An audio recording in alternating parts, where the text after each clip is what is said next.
jërë ngeen jëf mbokk internet yi di seetaan seen site internet Le Monde à Dakar dal leen ak jàmm ci seen site bi nga xam ne yéen a ko tànnul seen bopp tey nag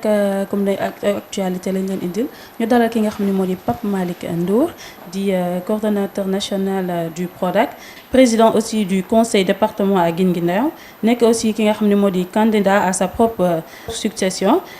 PRODAC. asalaamaaleykum monsieur Ndour. waaw maa ngi lay fay bu baax di la nuyu di rafetlu invitation bi di am yaakaar ne li ñu fiy wax dina amal njëriñ askan bi. ñu lay dalal nag suñu site bi nga xam ni moo Le Monde à Dakar sénégalais bëgg ko lool taamu ko tey nag ñu ñëw pour sekk ak yow waxtaan bi nga xam ni moo di li nga xam moo di langue politique bi. lan mooy rôle li nga xam ni moo di PRODAC ci sénégalais yi. waaw maa ngi lay nuyu bu baax. bon programme des domaines agricoles communautaires président de la République moo ko mettre en place en 2014. pour apporter contribution am ci wàllu xëy ndaw yi. ñëpp xam nañ ne secteur agricole de manière générale secteur primaire. nekk na secteur boo xam ne lu muy employé bëri na. mais gouvernement bi daf ci war a def ay effort yu am solo pour mun a accueillir ay jeunes yu bëri yoo xam ne mën nañu fa am liggéey. donc loolu moo tax président Macky Sall mettre ko en place objectif bi principalement nekk pour mun a jox xale yi xëy ci secteur primaire. mais aussi au-delà mu mun a permettre yenn dëkk yi nga xam ne peut-être liggéey amu fa maanaam kaw gi nit ñi mën a toog foofu mën fa suturlu mun a am weccet yoo xam ne dañ ci mën a régler seen i mbir. loolu aussi dina am contribution boo xam ne dina ko def ci développement économique zone yooyu nga xam ne moom la ñuy intervenir souvent c'est le monde rural. et accessoirement objectif am aussi nekk fexe ba nga xam ne lu ñuy soxla ci wàllu développement agricole. PRODAC aussi mën a nekk instrument buy contribuer ndax nag su fekkee da nga créer emploi dans le domaine agricole créer richesse pour les zones pour les jeunes et les femmes yi nga xam ne ñoom ñoo nekk ci zone yooyu mais naturellement aussi da ngay contribuer en même temps ci développement secteur agricole normalement si augmentation production yi sur les céréales mais aussi sur les légumes en tout cas les secteurs horticoles de manière générale et aussi élevage. donc en grosso modo loolu moo taxoon programme des domaines agricoles communautaires yu jóg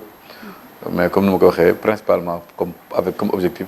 la création massive d'emplois en milieu rural. depuis ban année la nga xam ne moom lañ taxawal li nga xam ne moo di PRODAC. waaw 2014 lañ ko taxawal. mu commencé activité bi en 2015. bon c'est vrai que 2015 ba léegi ça fait maintenant 6 ans. donc PRODAC am lu mu jot a def mais nag il faut ñu reconnaître tamit que ne. comme ni ma ko yàgg waxee am na fu mu waroon toll ñu ko doon xaar fu bëri boo xam ne ba fi mu toll nii ba léegi xaw na des mais ñu ngi ciy góorgóorlu yaakaar naa ñun ñu ngi fi ñëw le 6 juin 2019 la ñu président Macky Sall wóolu dénkuñu fi ñu ànd di liggéey ak suñu ministre madame Néné Fatoumata Tall ministre de la jeunesse mais yaakaar naa bu ñu fi nekkee ak léegi yaafu suñu parce que bu ñuy ñëw benn dag lañu fekkoon si ñaari at yi continue nañ beneen dak muy Kër Momar Sarr ba tey inauguré nañ ko tey soo fa demee da nga fekk muy am production. ci ñaari at yi aussi démarré nañ ci ñaari dak. muy Sangalkam ak Kër Sambakan tey soo fa demee da nga gis vraiment travaux yi mu ngi avancé bu baax yaakaar nañ ne fii ak ñetti weer wala ñeenti weer au plus tard incha allah dinañ ko inauguré. am na yeneen ñeenti dak yoo xam ne aussi yaakaar naa si wàllu procédure administrative. avancé na lool ba léegi ñu joxe marché yi ñu ngi yaakaar ne itamit. ci 2022 bi dinañ démarrer yeneen ñeenti dak supplémentaire loolu la ñu def si ñaari at yi. ci ñaari at yi loolu ngeen ci jotagum mën nañ xam évaluation bi si ñaata jeunes ngeen joxagum financement wala ñaata jeunes ñoo ci xëyagum ci li nga xam ne. waaw ñun du ñu financer directement jeunes yi mais dañuy fexe ba les jeunes yi di doyee financement ñu defal ko leen ko. ba pare accueillir leen ci dak yi ne leen ñëw leen ngeen liggéey. donc ñun loolu la ñuy def beaucoup de gens pensent que ñun aussi ay structures de financement lañ. léeg-léeg ñu ne way structure financement yi dañu bëri et tout ci PRODAC. mais PRODAC du def financement direct. donc PRODAC li muy def mooy fexe ba infrastructure yi nga xam ne jeunes yi foofu la ñu war a liggéeyee ñu jël ay moyens état def ko mettre ko en place jeune bi ñëw liggéey exploiter su ko defee moom mu mën a amal boppam. effectivement laaj ñu bilan ci en terme de création d'emploi dinañu xaw a dis tuuti pour ñu expliquer. parce que sànq bu may jiitu wax naa ne. en termes de déploiement xaw na am tuuti retard.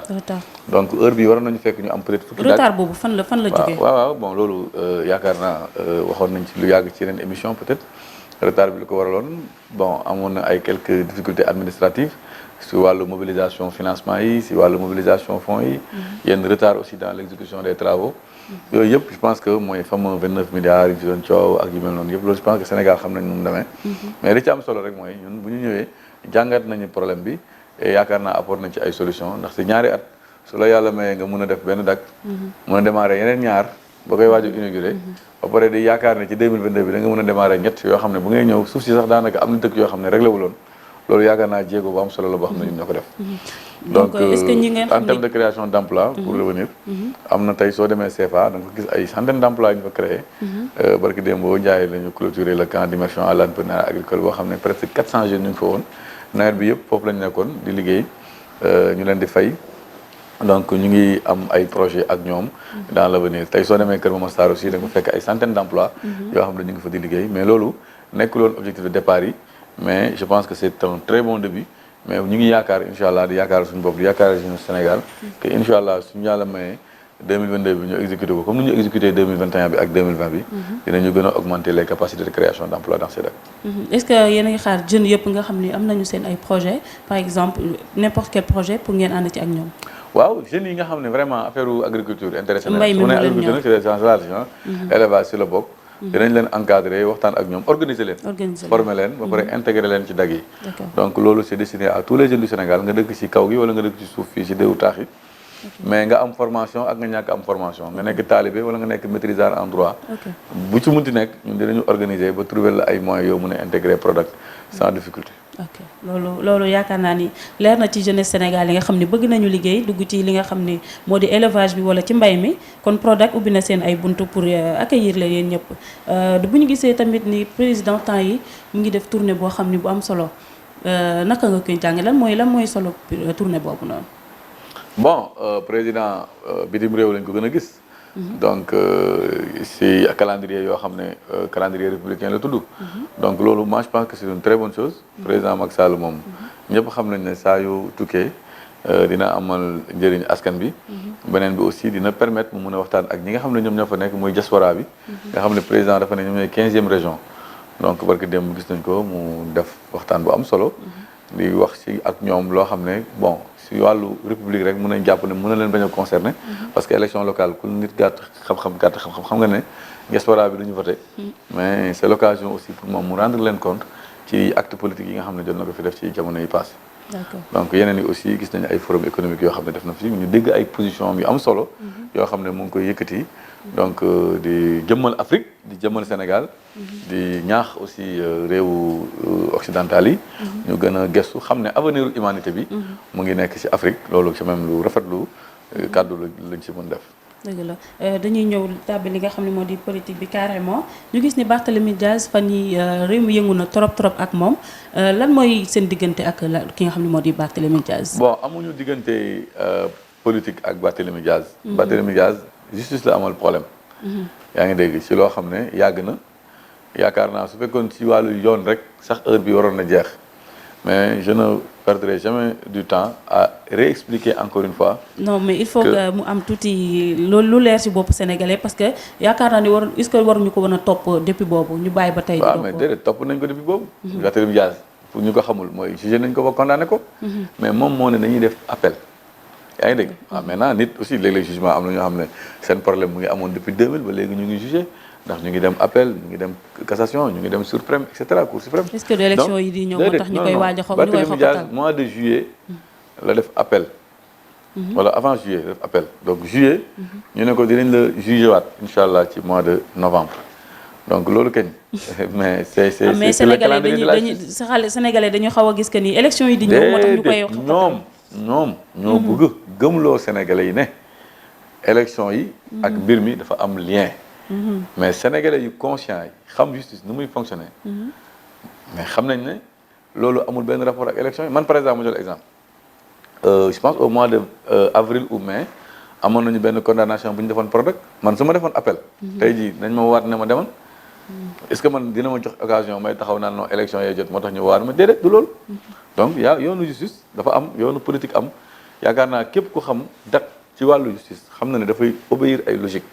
yoo xam ne vraiment yoonam ne ci beneen bi mooy mois de juillet la ñu ne mois de novembre lañ koy rejugé waat mais mois de juillet yow est-ce que xamoon nga ne Barthélémy Dias mooy nekk candidat bi est-ce que man xamoon naa ne day nekk candidat man xaw ma sax ndax day nekk candidat moi je suis au fond ñun sax wóoruñu woon sax ndax élection yi dina am ou pas donc loolu affaire politique la rek sénégalais yi nañu bàyyi ñu leen di nañu bañ ñu leen di nax voilà yaakaar naa nga jàpp ni sénégalais dañ leen di nax. waaw Barthélémy Dias dañ jéem a nax sénégalais loolu nga yaakaar parce que Sénégal dafa nekk dëkk boo xam ne tey dafa yomb soo jotee ak nguur rek nga génn ne nguur daf may néewal doole sénégalais yi comme que sénégalais dafa bëgg sot ñoom ci loolu la ñuy jéem a jaar sénégalais yi voilà loolu ñëpp xam nañ ko Sénégal ñaari ginaar doon xeex sax xoolu sénégalais bi dina am fenn fu mu far waaw souvent nag ginaar gu ndaw gi la ñuy gën a faral Sénégal noonu la demee ñaari xale suñuy bëree mbër bu mag ak mbër bu ndaw suñu bëree sénégalais yi seen xel si mbër bu ndaw bi la ñuy gën a joxe donc lu muy wane d'abord mooy ñoom ñu ndaw lañu moom vis-à-vis de ñun moo tax naturellement dañu ne xaaruñu profité ci loolu xaw a yërëm tëlu su ko defee sénégalais yi mun ñu yërëm pour mun ñu ko mais d'après les échos yi mooy nga xam ni maa ngi koy dégg que di élection présidentielle yi xam ni Barthélémy dafa nekk lii di candidat moo tax instant bi ni ñu bëgg ko xoqatal pour mu bañ a présenté wu mais nañ xool comme que élection yi c'est bientôt mais moom loolu mu am problème ak yoon sax loolu problème amul dara loo xam ne dañ lay woo nga dem wuy ji tëtuñu gën a léegi nag moom dañ ko tëjoon 6 mois ferme voilà maintenant bii pas su defee appel nañ ko ñaanal rek mu amaat au minimum 6 mois ferme wala sax 6 mois ferme bi dañ ñun loolu lañ koy ñaan maintenant affaire justice nag yeneen affaire la boo xam ne ñun comprendre nañ ko mais nañu arrêté daal di jéem a nax sénégalais yi yaa ngi dégg sénégalais yi dañoo yeewu léegi nañu xam ne bu ñuy wax ak sénégalais yi c'est vrai ñu ngi wax ak ñoo xam ne jànguñu mais ñu ngi wax ak ay intellectuels yu leer yoo xam ne am nañu xam-xam xam nañu yoon nu muy fonctionner xam nañu Sénégal charte ak réew mi nu muy fonctionner xam nañ ko et ñooñu quand même dañ leen di ree rek ba leen et ils se deviennent ridicules finalement ba tey dañuy des ci li nga xam ni moo di politique bi élection yi présidentielle yi nga xam ni mu ngi ñëw ndax troisième mandat dina am loolu man moom leeruma mais dina la leer parce que tamit non xaaral du ma leer parce que d'abord heure bu ñuy posé débat wu troisième mandat nekkul heure am ndax ñun dañu nekk ci heure liggéey d'ailleurs sax élection yi gën a jàmp yu ñu war a wax élection locale yi la ñaareel bi mooy ki taxaw ne élection day am wala du am sincèrement Pape Malick Ndour tuuti na si ñëpp xam nañ ne conseil constitutionnel moom mooy taxaw ne élection day am wala du am maintenant troisième mandat mooy lan Macky Sall moom mooy taxaw présenté candidature am est-ce que Macky Sall moo leen taxaw ne leen day dem candidat troisième mandat waxu ko ba léegi donc nag soo boolee yooyu yëpp xam nga ne donc débat boobu yëkkati ko mooy vraiment def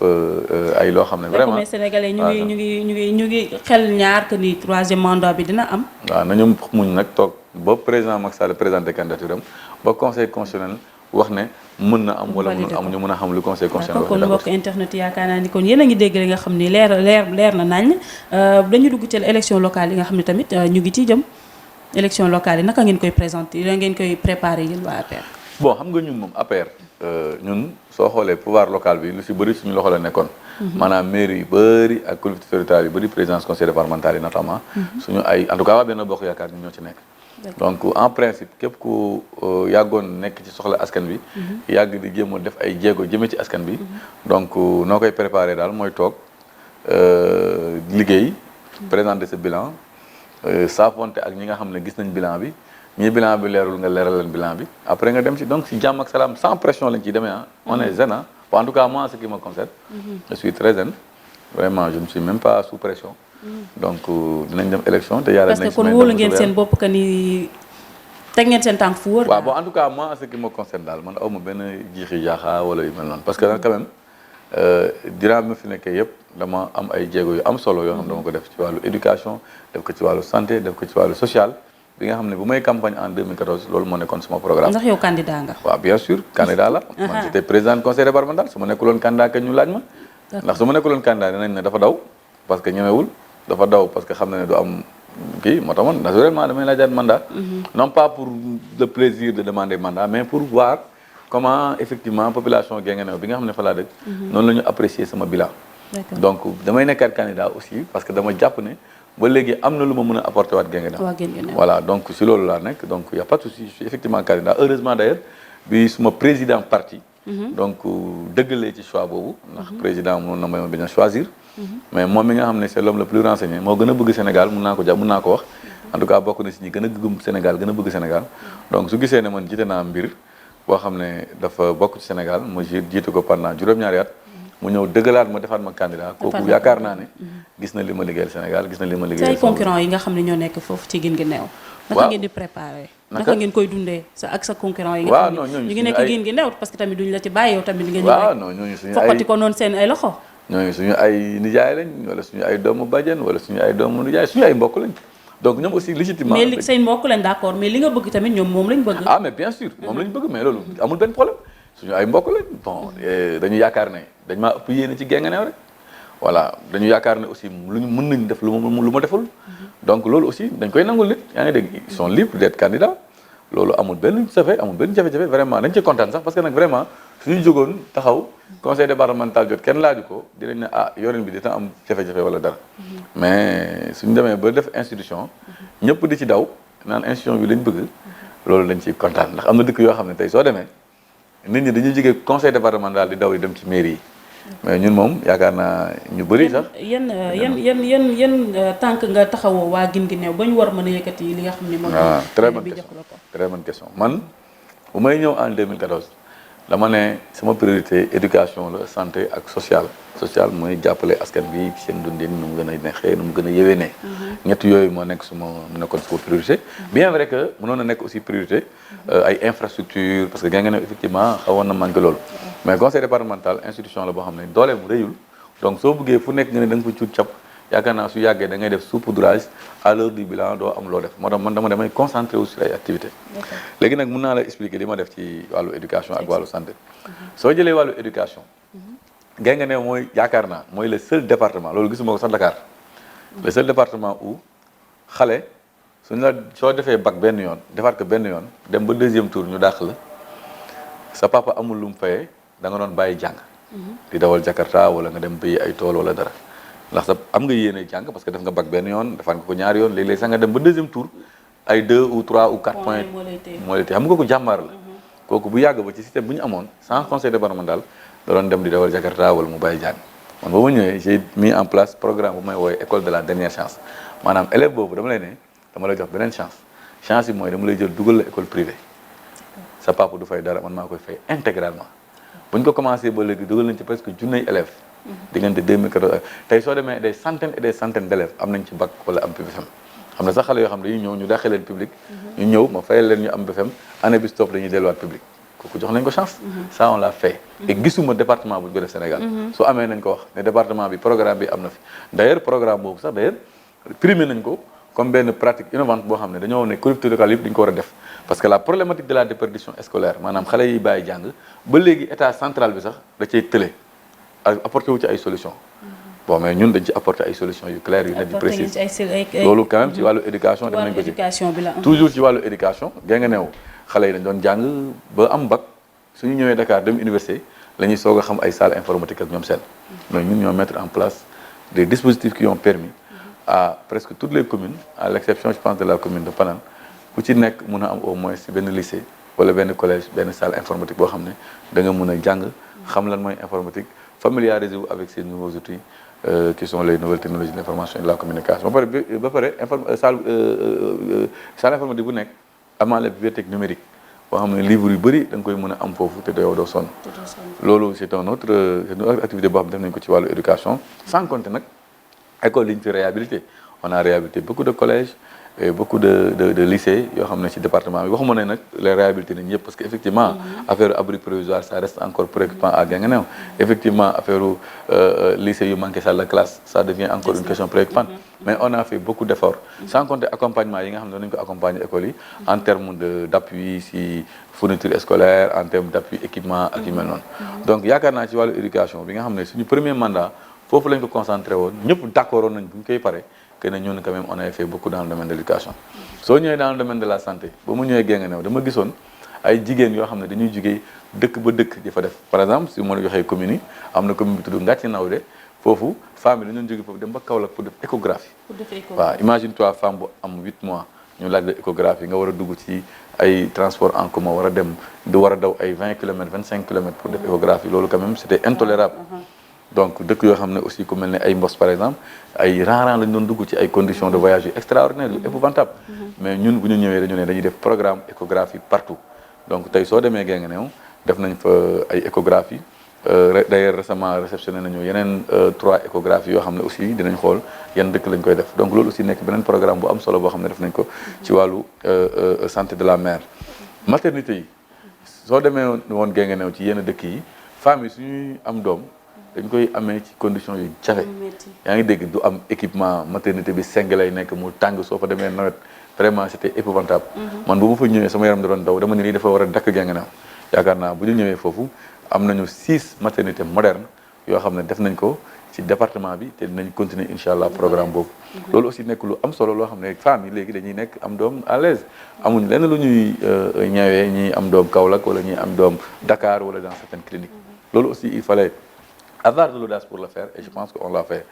toujours aussi dans le domaine de la santé soo demee mutuelle de santé yi ñun chaque jour on aussi des exemples de collectivités territoriales yoo xam ne ils ont largement contribué donc pour le développement de des mutuelles de santé au niveau de Guinguinéo d'abord ñu ñoo leen équipé après on a pris en charge la cotisation de beaucoup d'entre eux loolu aussi nekk lu am solo ambulance moom je pense que aussi li ñu ci def lu am solo la def nañu ay ambulance yi dëkk yu bëri yoo xam ne ñun ñoo jël suñu ay moyens conseil départemental consacré ko foofu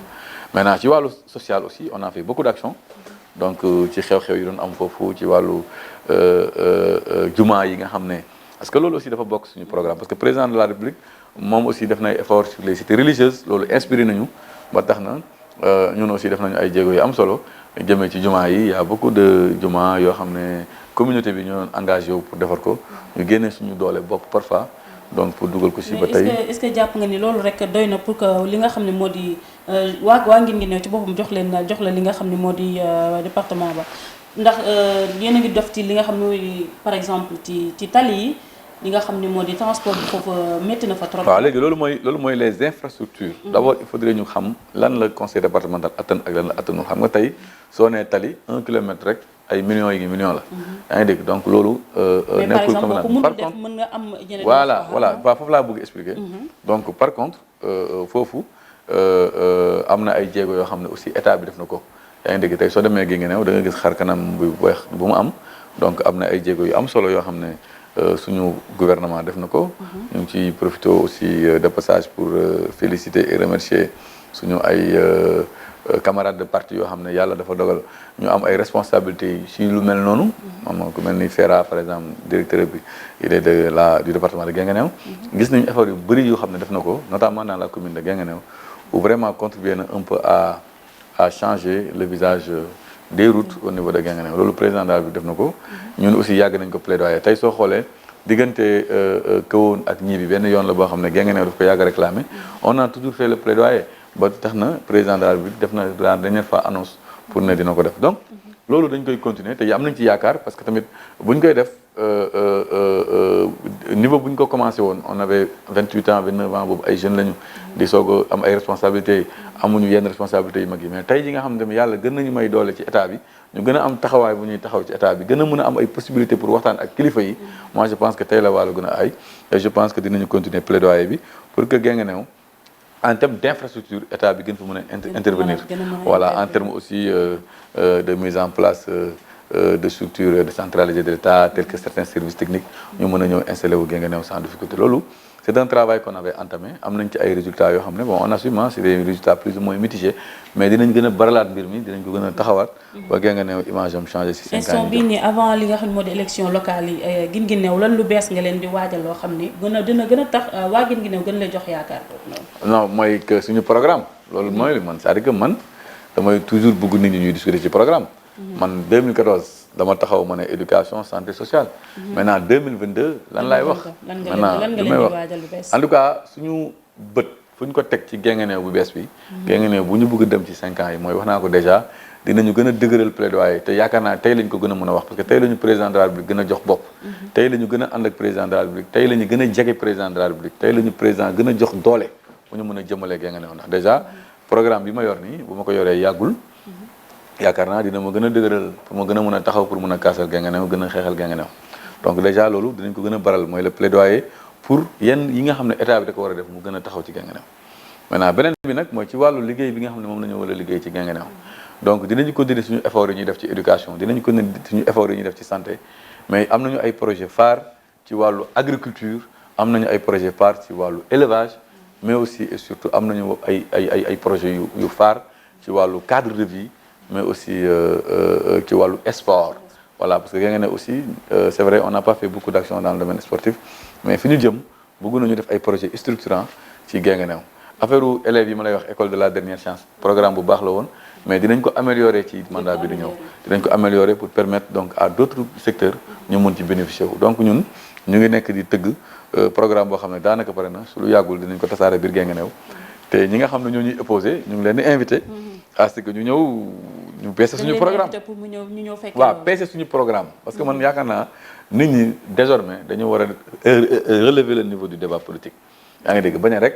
am benn projet politique. yow booy invité kan ngay jàpp ni moom ngay invité pour mu ñëw mu ko. non képp ku yaakaar ne. képp koo xam ne rek sa yéene voilà am nga yéene bu rafet ci Guinguinéo ñoo ñëw présenter sa yéene ma présenter sama yéene. yaa ngi dégg ñun am nañu progrès am nañu programme te programme ak projet yu réalisable la yu réaliste yoo xam ne ñun incha allah te nag ñun nag yaakaar naa lu ñu wax nit ñi dinañ ko gëm parce que élection yi passé dama taxaw ne éducation santé sociale loo munti wax. Guinguinéo soo defee programme ak bilan conseil départemental da nga naw ne loolu quand même def nañ ci ay kii donc suñu waxaatee Guinguinéo fii lañ ko bëgg jëmee donc nit ñi war nañu gëm lu ñuy wax donc ñooñu aussi ñu ngi leen di invité lu tax ma koy wax nag mooy dañu war a arrêté di def ay programme politique di ko wékk ci ay wax yoo xam ne yenewul ci maanaa yaa ngi dégg yenewul maanaa ay wax yu sew ay waaw mais politique boo déggee politique war nga xam ni que dafa ànd ak li nga xam ne moo di ay wax yu sew waaw mais loolu sànnante ay waaw mais politique boobu dafa xew yi depuis bu xale yi jàng yi duggee ci politique ba léegi maire yi am niveau dugg ci politique ba léegi loolu ci la xewee yaa ngi dégg li xew mooy man lii laa bëgg jëmee Guinguinéo ba pare ñu mun la wóolu ci kàddu parce que man su ma waxee yaakaar naa sama kàddu war nañ ma mën a wóolu man su ma la nee suba dañuy dee parce que waxoon naa fi daaw que ne éducation su ma falee xale dootul taxawal ci mbedd bi war a jàng loolu yaakaar naa def naa ko waxoon naa fi si 2014 bi te boobu xale bu ndaw laa woon j'avais 28 ans 29 ans waxoon naa fi ne leen bu soobee yàlla suñu ma falee dinaa changer image yu maternité yi def naa ko voilà donc su ma taxawaatee nag mën a présenté waat dara nit ñi war nañ mën a gëm ne booy bi lu mu wax da koy def donc am nañu yaakaar ci loolu donc ñeneen ñi nag ñu ngi leen di invité à ce que ñu présenter seen projet voilà suñu amee nag yéene bu ëpp sama yéene mais naturellement population bi dafa ñu dinañ leen faral maintenant nag suñu présenté ay projet yoo xam ne lii mënul nekk ay waxu dof la wala ay affaires yoo xam ne ñoom seen bopp suñ ko waxee tamit duñ ko def parce que ñoom seen kàddu wóoluñ ko mais naturellement les gens ne vont pas voter pour eux waaw mais dama leen di tooñ rek nag ñoom su ma ay doom ñoom bay mbokk internet yi comme ni ngeen ko xamee le monde à Dakar duñu bàyyi dara dañuy ñëw fépp nga xam ne da leen di soxal da ngeen ciy bëgg ay leeral yu baax a baax dañuy invité ñëpp ñuy ñëw di ci waxtaan ak yéen ngeen ci am leeral yu baax a baax ndax jeunesse su Guinguinéo ñu ngi gis seen bopp ci financement yi nga xam ne moo nekk ci Prodac waaw bon xam nga comme ni ma waxee Prodac en fait du financer def financement direct Prodac peut-être lu mu mun def mooy créer emploi jéem a xool ñett la si mën a dugal bon naturellement su ma taxee fii nag naan waa Guinguinéo ñu ngi ci gis seen bopp bu baax a baax keneen dina ne kon booy bi waa Guinguinéo lay jël faral la xam nga parce que bon ñun ñëpp Sénégal lañ fi nekkal waa Guinguinéo gisuñu seen bopp non bien sûr Guinguinéo tam ci Sénégal lañ bokk soo jëlee benn jeune Dakar ñaari dëkk jeune Guédiawaye ñeenti jeune Pikine mais naturellement jeune Guinguinéo aussi dañuy réclamer seen part Prodac sénégalais yëpp gis nañ ci seen bopp y compris jeune Guinguinéo loolu mën naa ko wax de manière claire voilà parce que nag effectivement ñoom tam ci lañ bokk mais su ma la taxee nag ne la mbir bi yëpp mu ngi ci Guinguinéo quand même keneen dina bu ko ragal wax Guinguinéo nga dëkk te ñoom fu ñoom ngay faral ñoom nga bëgg ñu jox la seen dëkk tamit non bien sûr man kam li ma am yëpp Guinguinéo ma ko may donc moo tax ma ne la seen place ci Sénégal dinaa ko xeex ba fépp mun demee ñoom ñu am seen place y compris fi ma nekk voilà aw ma ci benn jafe-jafe pour ne effectivement ay doomu Guinguinéo ñu ngi bénéficier wu ci Prodac loolu aw ma ci benn jafe-jafe mais nag duñ ma dugal tamit ci communication boo xam ne tu auras le revers de la médaille kon baax na léegi programme yi nga xam ne yéen a ngi koy doxal pour l'emploi des jeunes est-ce que naka mooy seen relation ak ministère de la jeunesse nga xam ne moo di Néné Fatou waaw ñun ministère de la jeunesse d'abord ñun la ñu bokk foofu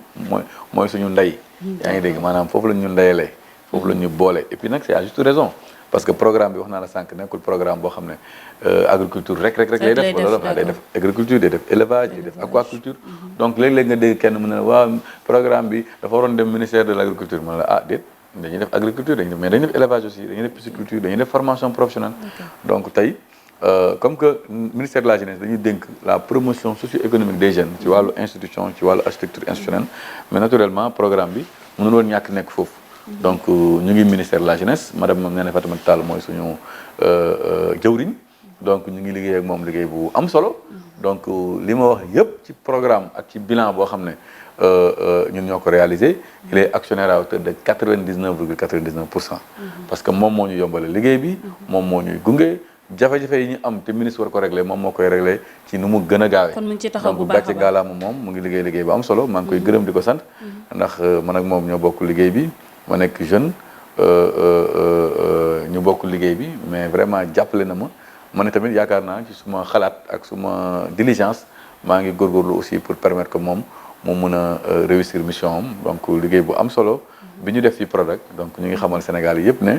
madame Néné Fatoumata Tall mooy actionnaire à hauteur de 99,99%. Parce que lépp lu ci tàggatémbe daal moom mooy woo ci kaw yeggali woo président wax ak moom président décanté situation bi waaw léeg-léeg nag am na yoo xam ne nag ñun ñoo koy gérer parce que ñun aussi on n'est pas là pour juste regarder et demander l'aide. léeg-léeg aussi ñun ñuy def suñu propre initiative. woo ko ne ko madame ministre lii lañ defoon mënuñu c'est très bien encouragé ñu. donc maa ngi koy sant maa ngi koy gërëm. waaw bon yow posé nga question bi yëpp. yow moom pratiquement maîtriser nga situation bi au niveau de Prodac au niveau de Guinguinéo. donc peut-être li ci des rek mooy lancer appel à la jeunesse du Sénégal. ci élection yi ñu jëm ñu moytu bu baax ñi nga xam ne dañuy gàmmu. ñoom non nañ bu ñu moytu ñuy gàmm nañu moytu ñuy ras dem voilà ñuy gàmm mooy ñi nga xam ne gëm nañ ne sénégalais yi ñooy fal dinañu présenter seen programme gëm ne jeunes yi am nañu conscience bu leen di permettre ñuy comparer programme xam kan moo leen di jëmal kanam ak kan moo leen di tardel donc ñiy ras dem nag mooy ñoo xam ne yaakaar naa jógoon nañ fi ne inscription ci liste électorale ñu andi coow ñu jógaat fi ne élection campagne bi ibéegul ñu andi coow ñooñu c'est des gens qui sont candidats que de nom c'est des gens yoo xam ne xam nañ ne perte nañ élection yi. dañuy bëgg ruube bëgg repeter élection yi bëgg jaxase carte gi. da nga jàpp ne dañuy ruube daal non dañuy ruube ñooñu ay raaskatu déem lañ donc dañuy def différence ci ñooñu. voilà ku ñu gis daal. élection yi jotagul muy xeex di mer. da nga xam ne kooku waruñu ko jàppale. yow da nga wóolu sa bopp ku ñu gis nag kuy campagne nag di ree. voilà vraiment présenter bilan avec respect avec considération ñu xam ne ñii nii. ñooy ñu wóor ñi nga xam ne ñoom la ñu war a àndal. donc ay Barthélémy Dias yi génn ci mbedd bi di repeter ak yooyu yëpp dañu xam ne dañuy xumbal rek pour que ëllëg élection yi fekk leen ci kaso gi su ko defee ñu ne non dañ ñëw tëj et cetera donc ñun tamit ñu ngi lancé appel ministère de l'intérieur. lancé appel aussi policiers yeeg gendarmes yi ñoom tam nañuy yombal liggéey bi waaw xam nga ñoom c'est indépendant léeg-léeg sax ma toog ba dee mais dafa mel ni police bi ak gendarmerie bi sax dañuy liggéey contre ñun ñoom tam nañuy yombale liggéey bi nu ñuy yombalee liggéey bi mooy nañ bu ñu séddee ci provocation yaa ngi dégg nañ leen bàyyi kuy ruube l'essentiel fekk nit ñaa ngi mën a circuler convenablement nañ leen bàyyi si lu ñu nekk parce que sénégalais yi xam nañ leen atte nañu ak ñoom dafa mel ni ragaloo leen fi ngeen non ça c'est clair parce que président de la République li mu fi def ñëpp gis nañ ko te ñun fi président Macky Sall la ñu defee beneen bi aussi mooy la plupart des maires qui sont là am bilan moi je pense que amuñu ñu craindre maintenant ñi coow nag ñi nga xam ne ñooy andi histoire rek di andi ay problème ñooñu mooy ñi nga xam ne xam nañ ne sénégalais yi toppuñu leen ñuy jéem a jaxase xelu sénégalais yi pour peut-être victimiser wu ëllëg pour sénégalais yi merloo merle leen voilà yaa ngi dégg ànd ak ñoom peut-être ci vote yoo xam ne peut-être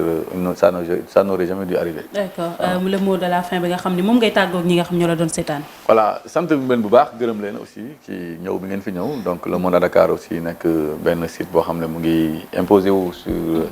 le paysage audiovisuel donc maa ngi nuyu seen directeur général Ndiaw Fall mi nga xam ne suma wëlëre la suma xarit la di leen encourager di ñaan yàlla ngeen dem ba nekk benn site wala média boo xam ne ñëpp dañ koy dégg ci àdduna bi. amiin incha allah. à la présentation Kumbis di leen jox dig daje fan yu néew a néew incha allah ci yeneen information jërë ngeen jëf.